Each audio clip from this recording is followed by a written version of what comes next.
Hi all. Tuesday morning. இன்றைக்கி வந்து பார்த்திங்கன்னா கொஞ்சம் காலையிலேருந்தே தூறல் விழுந்துகிட்டே இருந்தது. காலையில் வந்தவுடனே ரொம்ப ஆச்சரியமாக இருந்தது. சூப்பராக நிறைய பூ பூத்திருந்தது இந்த இருவாச்சி மல்லி. நேற்றே வந்து பார்த்திங்கன்னா மொக்கு நிறைய இருந்தது. ஸோ நான் வந்து ஃபுல்லாகவே இன்றைக்கி பூக்கும்னு நினைக்கல. டெய்லி கொஞ்சம் கொஞ்சமாக வரும்னு நினச்சேன். பட் பார்த்திங்கன்னா ரொம்ப நட்சத்திரம் மாதிரி அழகாக இருந்தது. அவ்வளோ அழகாக இருந்தது. ஸோ எல்லாமே வந்து நம்ம இன்றைக்கி பறிச்சிடலாம். இந்த செடி வந்து வாங்கி ஒரு 6 மாதம் இருக்கும்னு நினைக்கிறேன். 2 செடி வாங்கியிருந்தேன். 2மே இருவாச்சி மல்லின்னு சொல்லி தான் நர்சரியில் கொடுத்துருந்தாங்க. ஆனால் ஒன்று மட்டும்தான் இந்த மாதிரி பூக்குது. இன்னொன்று பார்த்திங்கன்னா ரொம்ப சின்ன சின்ன பூவாக, அதுவும் வந்து மல்லி வெரைட்டி தான். ஆனால் வந்து இந்த அளவுக்கு அழகாக பூக்கிறது கிடையாது. அது கொஞ்சம் சின்ன சின்னதாக பூக்குது. ஸோ இந்த செடி பார்த்திங்கன்னா ரொம்ப சின்னதாக நர்சரியிலேருந்து வாங்கிட்டு வந்து வச்சது. இன்றைக்கி தான் இந்த அளவுக்கு யூஸ்வலாக பூக்கும், பட் இந்த அளவுக்கு ஜாஸ்தியாக வந்து இன்றைக்கி தான் பூத்துருக்கு. ஸோ ரொம்ப ரொம்ப ஹாப்பியாக இருந்தது பார்க்குறக்கு. நிஜமாகவே வந்து ஒரு க்ரீன் கலர் இதில் நட்சத்திரங்கள் அப்படியே கொட்டி கிடக்கிற மாதிரி இருக்குது பார்க்குறதுக்கு. ஸோ இதுதான் நான் வாங்கின இன்னொரு செடி. இது வந்து முல்லை செடியும் மாதிரியும் இல்லை, ஆனால் இருவாச்சி மல்லின்னு சொல்லி தான் கொடுத்துருந்தாங்க. இது பறிக்க பறிக்க பார்த்திங்கன்னா நிறைய இருந்தது. மழையும் தூறிக்கிட்டே இருந்தது. ஒருவேளை மழை பெய்யறதுனால நிறைய மொக்கு விட்டுருக்கு போல். ஸோ இந்த ஒரு செடி இருந்தாலே பார்த்தீங்கன்னா உங்களுக்கு சாமிக்கெல்லாம் பூ வேணும்னா தாராளமாக போதும். அதே மாதிரி இது வாசனை உள்ள பூங்கிறதுனால எல்லா சுவாமிக்குமே வைக்கிறதுக்கு ரொம்ப நல்லாயிருக்கும். நம்ம மாலை கட்டணுங்கிறது கூட கிடையாது. இது அப்படியே ஒரு பூ வந்து ஒரு சுவாமி படத்துக்கு வச்சா கூட நல்லாயிருக்கும். பூ வந்து ஒன்று பாருங்கள், ரொம்ப பெருசாக இருக்குது இல்லையா? ஒரு 10 பூ பூத்தாலே வந்து உங்களுக்கு அன்னைக்கு வந்து சுவாமிக்கு வந்து வைக்கிறதுக்கு கரெக்டாக இருக்கும். ஆனால் நான் வந்து இவ்வளோ இருக்கிறதுனால இன்றைக்கி நான் மாலை தான் கட்ட போகிறேன். இதுக்கு நான் உரமே எதுவுமே வைக்கல. ஆக்சுவலாக நான் ரொம்ப நாளாக ஒரு 6 மாதமாக டெரஸை வந்து ஒழுங்காகவே கவனிச்சிக்கிறது கிடையாது. ஏன்னா கொஞ்சம் ஒர்க் அதிகமாக இருக்கிறதுனால நான் வந்து இதுக்கு உரமும் வைக்கல, எந்த ஒரு பராமரிப்பும் பண்ணலை, ப்ரூனிங் எதுவுமே பண்ணலை.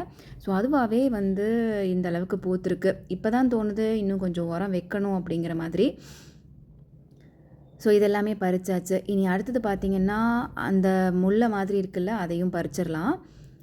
ஸோ அங்கங்கே ஒளிஞ்சிக்கிட்டு இந்த மாதிரி நிறைய பூ இருக்குது பாருங்கள். இவ்வளோ கிடச்சிருக்கு நம்மளுக்கு பூ. பார்க்குறதுக்கு இது என்னமோ கொஞ்சமாக தெரிகிற மாதிரி இருக்குது வீடியோவுக்கு, பட் ஆக்சுவலாக பார்த்தீங்கன்னா நிறையவே இருக்குது. இது இன்னொரு செடி கூட வாங்கி வைக்கலான்னு ஒரே ஆசையாக இருக்குது. இது பார்த்திங்கன்னா குட்டி குட்டியாக பூக்கிற மல்லியா முல்லையா என்னன்னே தெரியல. ஸோ ஏதாவது ஒரு பூ வெள்ளையாக இருந்தாலே ரொம்ப வாசனையாக இருக்கிற பூ எல்லாமே ரொம்ப நல்லா தான் இருக்குது. ஸோ அடுத்து வந்து பார்த்திங்கன்னா அரளி தெச்சி எல்லாமே இருந்துச்சு. பட் நான் அதெல்லாமே பறிக்கலை இன்றைக்கி. ஏன்னா இந்த பூவே வந்து நம்ம இதிலேயே மாலை கட்டிடலான்னு சொல்லிட்டு எல்லோ ரோஸும் பறிச்சிட்ருக்கோம். ஆக்சுவலாக இதை பறிக்கிறது பார்த்திங்கன்னா என் பொண்ணு தான். அவள் என்ன பண்ணான்னா அதை பறிக்கும் போது அப்படியே செடியும் சேர்த்து பிடுங்கிட்டா. எனக்கு சரியான கோவம் வந்துருச்சு. செடி அப்படியே வந்து பாருங்கள், நீங்கள் வீடியோவில் பார்க்கலாம். பாருங்கள் எவ்வளோ பெரிய ஸ்டெம்மாக கட் பண்ணிட்டா அப்படின்னு சொல்லிட்டு நல்லா திட்டு வாங்கினா என்கிட்ட ஆக்சுவலாக. அதுக்கு அடுத்தது பார்த்திங்கன்னா ராமபானம் சொல்லிட்டு இது ஒரு பூ. இது வந்து ரொம்ப ரொம்ப வாசனையானது. ராமபானம்ங்கிறது எத்தனை பேர் இது கேள்விப்பட்டிருக்கீங்கன்னு சொல்லுங்கள். வாசனை வந்து மல்லி முல்லையை விட ரொம்ப ஜாஸ்தியாக இருக்கும்.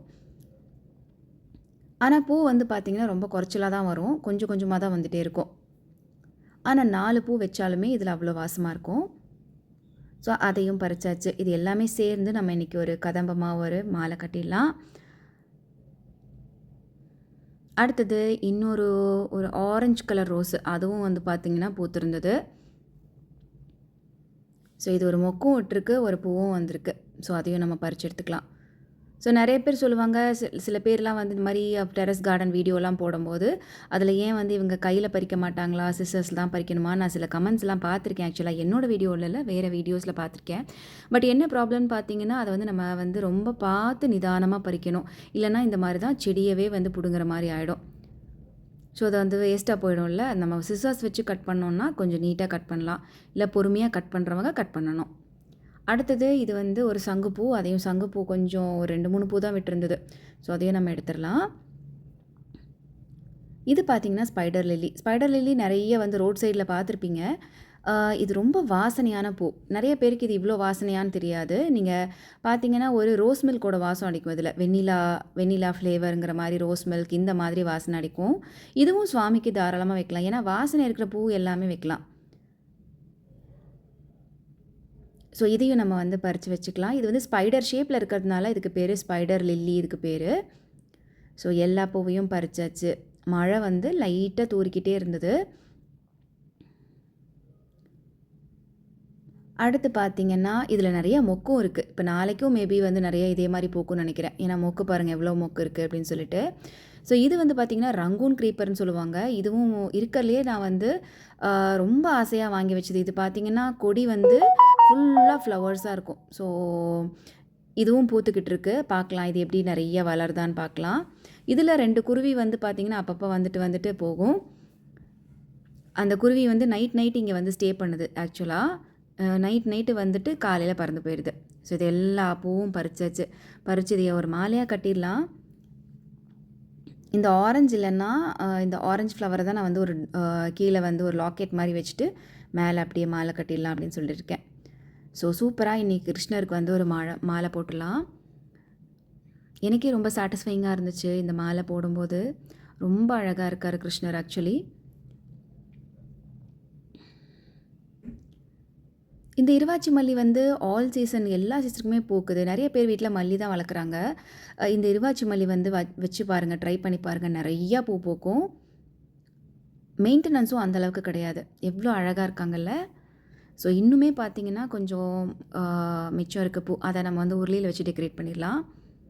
ஸோ உருளிக்கும் வந்து பார்த்திங்கன்னா நடுவில் எல்லோ கலர் ஃப்ளவர் வச்சுட்டு மிச்சதெல்லாம் இந்த எல்லா மல்லியும் வச்சு அழகாக நம்ம இன்றைக்கி வந்து டெக்கரேட் பண்ணியாச்சு. ஸோ இந்த அலங்காரம் வந்து உங்களுக்கு எப்படி பிடிச்சிருக்குன்னு சொல்லுங்கள். அண்ட் இருவாச்சி மல்லி செடி ஒன்றாவது கண்டிப்பாக வாங்கி வச்சு பாருங்கள். சின்ன க்ரோ பேக்கில் வச்சாலே நல்லா வந்துடும். ஸோ ட்ரை பண்ணி பார்த்துட்டு சொல்லுங்கள். இந்த வீடியோ பிடிச்சிருந்ததுன்னா சேனலுக்கு சப்ஸ்கிரைப் பண்ணிக்கோங்க. தேங்க்ஸ் ஃபார் வாட்சிங்.